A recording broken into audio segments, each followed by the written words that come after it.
Paroline Road was a canal bank that they smoothed down and the farmers used to drive to their vegetable crops where they were. I can remember going to where my uncles were, the beans were being picked, and they'd bring them into a grading bin and dump them in the grading bin, and then the women would pack beans. I even helped pack beans. You picked out the trash all out of the beans and put them, arranged them in a hamper and made the top look real finished and pretty, and put you got 10 cents a basket for packing beans.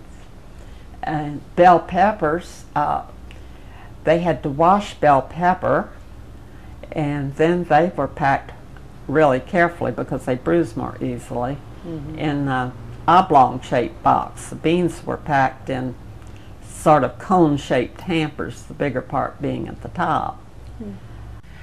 Well, they lived up on the high land, and they farmed the muck that was along the riverbank. I see. So they didn't live that close, nor did most of them own the land. The few that would put a payment down on 100 or 200-300 acres, even a down payment, then after 46, the building boom, they sold it and become millionaires. Lots of the farmers did. They never, well, a few isolated cases where they made much money farming, except for one good year every 6. Or peppers, tomatoes, eggplant, cabbage, carrots, general vegetables. It would be called truck farming. In most cases, we'd tell the people we'd pay them something. In occasions, I've paid the taxes on land and farmed in. So who owned that land that you were farming?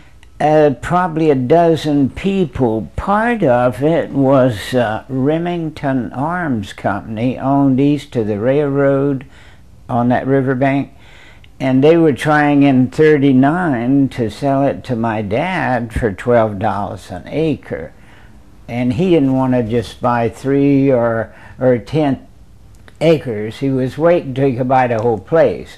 He thought, farmers are optimists. I'll hit lucky this year and I'll just buy the place. Did that ever happen? No. Whitby was 2 acres of bell pepper. We would have made a fortune. But we went one afternoon, and my dad and I picked a couple of crates and set them and says, oh, we're going to have 500 crates of them. We'll pick tomorrow. So that night it rained all night, and that low muck we had it in filled up with water, and when the sun came out, they all turned black the next morning. Farmers are optimists. They just keep right on going.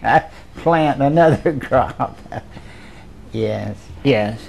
Well, like if I had strawberries, I'd get the black children to pick them and load up what would be 2 or 3 bushels and take them to the hotels and stores then and sell them out 25 cents a quart. And, well, the blacks stayed in what they call quarters, Dewey Hawkins quarters, Jim Fletcher's, Delegall's quarters, which were little 10-foot square shacks that with a pump, and they were pretty poor quarters, but that was certainly all the white could afford, free for them, if they would work for them.